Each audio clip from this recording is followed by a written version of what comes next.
Avant que la vidéo commence, je t'invite à rejoindre le groupe Ici c'est Paris, un groupe Facebook géré par 3 partenaires qui font un excellent boulot des vidéos, de l'actualité du PSG.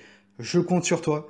N'hésite pas à rester connecté sur l'actualité du Paris Saint-Germain en suivant ma page Facebook et Instagram, le Journal de Paname, où tu pourras aussi me contacter.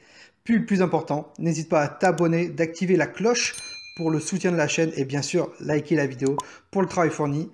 Bonne vidéo à toi!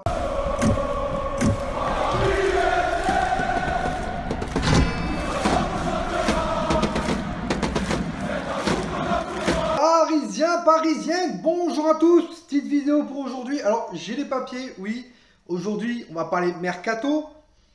Mes papiers sont mes notes sur toutes les choses qu'on m'a dit possibles pour le mercato du Paris Saint-Germain. Alors, au niveau de la fiabilité, prenez ça un peu avec des pincettes, mais c'est possible, c'est possible, c'est possible. On va parler de 2 arrivées sur cette vidéo possibles et 2 départs. On parle déjà au niveau d'une arrivée. Un joueur pourrait rejoindre, parce que je l'ai dit clairement, que Milinkovic-Savic et Marouzic seraient parisiens l'année prochaine, et donc prendrait ce maillot-là. Un troisième joueur pourrait les rejoindre. Troisième joueur, on a parlé de lui pendant un moment, même au Paris Saint-Germain on a parlé de lui, et il serait là pour mettre de la concurrence à notre défense. C'est un défenseur. Thiago Silva, on le sait, va partir à la fin des 2 mois qui restent, donc jusqu'à la fin du mois d'août, au moins jusqu'à la Ligue des Champions. Et il y a une possibilité que ce joueur-là arrive dès ça soit officialisé, soit à la fin de la Ligue des Champions, soit à la fin du championnat, voire limite fin de l'Europa League. Parce qu'il joue en Europa League, ce joueur. Voilà. Je crois qu'il est croate ou slovène. Il joue à l'Inter de Milan. Je veux parler de Skriniar, Milan Skriniar. Milan Skriniar, c'est en bonne voie, les gars, pour être fait. Leonardo, quand il est parti négocier pour acheter Icardi à l'Inter de Milan, a discuté avec l'agent de Milan Skriniar et il y a eu un accord avec l'Inter et son agent pour que Skriniar rejoigne le Paris Saint-Germain. Je vais vous donner un montant, on parle de 60 millions d'euros avec un bonus de 15 millions au niveau des bonus. Et au niveau du salaire, on sait que le Paris Saint-Germain va tout faire aussi pour faire baisser quelques salaires à des joueurs actuels. Ça va être plus compliqué pour certains, mais on parle à peu près d'un salaire de 8 millions d'euros par an pour Skriniar. C'est le premier joueur. Premier joueur, Milan Skriniar. Donc, dites-moi en commentaire vous ce que vous en pensez si vous voulez voir Milan Skriniar signé au Paris Saint-Germain. Et moi, je vous dis clairement, à 80%, c'est fait. Ensuite, second joueur. J'avais parlé de Bennacer à un moment donné. Bennacer, certes, c'est un profil qui est intéressant. C'est un bon milieu récupérateur. Le meilleur milieu récupérateur de la Serie A l'année dernière. Mais le problème avec Bennacer, c'est qu'il a un agent, et son agent c'est Sissoko. Sissoko, si vous connaissez un peu le monde du foot, ce n'est pas un agent, c'est un représentant de joueur. C'est actuellement l'agent de Kouassi. Hein. Rappelez-vous Kouassi.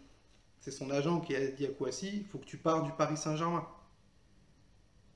Et la chose avec ce joueur-là, c'est qu'au Paris Saint-Germain, on ne veut plus travailler avec Sissoko. On ne veut plus travailler avec Sissoko, même si c'est un très très bon ami à Leonardo, on ne veut plus. Il leur a fait un petit coup d'entourloupe au Qatar, au Paris Saint-Germain. Et quand tu fais une entourloupe dans les affaires au Qatar, bah tu ne travailles plus, c'est fini, le business il est mort. Donc, Bennacer, je vous dis clairement, il ne signera pas au Paris Saint-Germain cet été. C'est clair et net. Le Paris Saint-Germain ne veut pas qu'il soit à nouveau, qu'il travaille en nouveau avec le Paris Saint-Germain. Il a fait une entourloupe avec Kouassi. Il ne veut pas. Quand tu fais une entourloupe au Qatar une fois, c'est fini. Fini. Voilà pour Bennacer. Et pour Sissoko aussi, Sissoko, la plupart des jeunes qu'il a, donc c'est un représentant, ce n'est pas un agent, il n'a pas le diplôme pour être agent.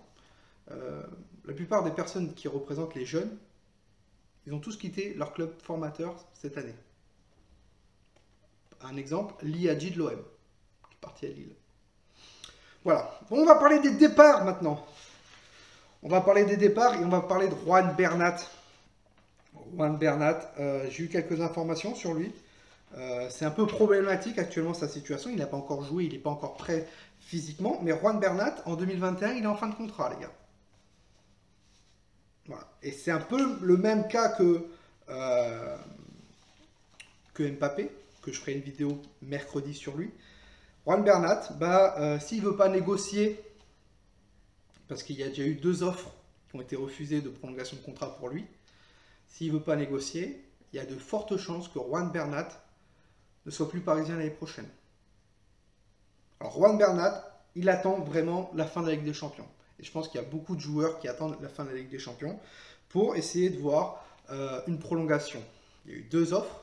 Si la 3e offre est faite par le Paris Saint-Germain et refusée par Juan Bernat, il y a de fortes chances que Juan Bernat, il part. Voilà. On va aussi parler d'Angel Di Maria. Angel Di Maria qui a 33 ans, les gars.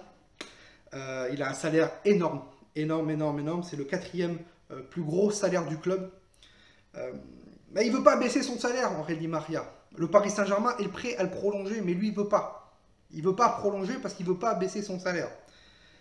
Donc, le Paris Saint-Germain va lui proposer une 2e offre pour une prolongation de contrat. Et si, je dis bien si, il ne veut pas baisser son salaire, il y a moyen, s'il y a une grosse offre pour Angel Di Maria, même si lui ne veut pas quitter le club, qu'il parte aussi. Voilà. Il fallait s'y attendre que le Paris Saint-Germain allait proposer des prolongations de contrat à des joueurs, mais au niveau du salaire, une baisse du salaire automatiquement avec ce qu'il y a avec la crise, automatiquement. Mais ne vous inquiétez pas, le Paris Saint-Germain a de l'argent. Le Paris Saint-Germain, avec tout ce qui s'est passé avec la crise financière, la crise du Covid, ils ont perdu entre 50 voire 60 millions d'euros. Il y a des nouveaux sponsors qui arrivent. Il y a les droits TV qui vont éclater. Attendez-vous que le Paris Saint-Germain, grâce à ses sponsors et à ses droits TV, ces 60 millions, il n'y aura aucune perte. Voilà. Donc vous, dites-moi en commentaire ce que vous en pensez sur la possible arrivée de Skriniar, la non-arrivée de Bennacer, voilà, et Juan Bernat et Angel Di Maria. Est-ce que vous voulez voir partir du Paris Saint-Germain s'il ne prolonge pas, ou vous voulez automatiquement qu'il prolonge au Paris Saint-Germain? Sur ce, Parisiens, Parisiennes, passez une très bonne journée à tous. N'hésitez pas à liker cette vidéo, à vous abonner. C'était toi, nous. Ici, c'est Paris. Et Paris, c'est ma... On est tous des cousins germains, supporters, levez tous vos mains, tous unis dans le parc des princes pour supporter le Paris Saint-Germain.